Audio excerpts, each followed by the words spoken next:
থাল্লা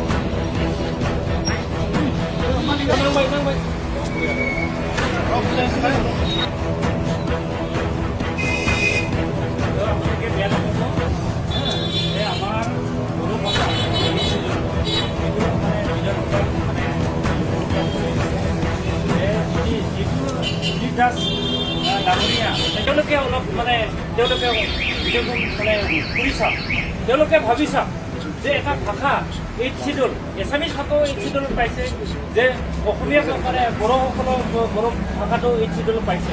গতিকে দুইটাও যিহেতু মৰ্যাদা পোৱা এটা মানে 8th শিডিউলৰ মৰ্যাদা পোৱা এটা মানে ভাষা, গতিকে এই ভাষাটো আমি যে এছেম্বলিত অন্তত লঘুত ভাষাটো আমি বিচাৰিছোঁ যে ৰঞ্জিত দাস ডাঙৰীয়া অধ্যক্ষ হোৱাৰ পিছত যে এটা এটা তেখেতে কাম কৰি আছে, যে প্ৰথমতে তেখেতে আৰমাইটো গুচালে, তাৰপিছত যি মানে নেম প্লেট আছিলে সেইটোও গুচালে, যে এটাৰ পিছত এটা তেখেতে কৰি আছে।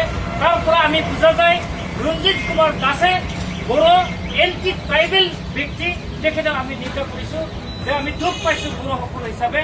গতিকে যিমানখিনি আমাৰ বড়োলেণ্ড এৰিয়াত যে অসমীয়া ভাষাত লিখা আছে আমি সকলোকে আমি লৈ পেলাম।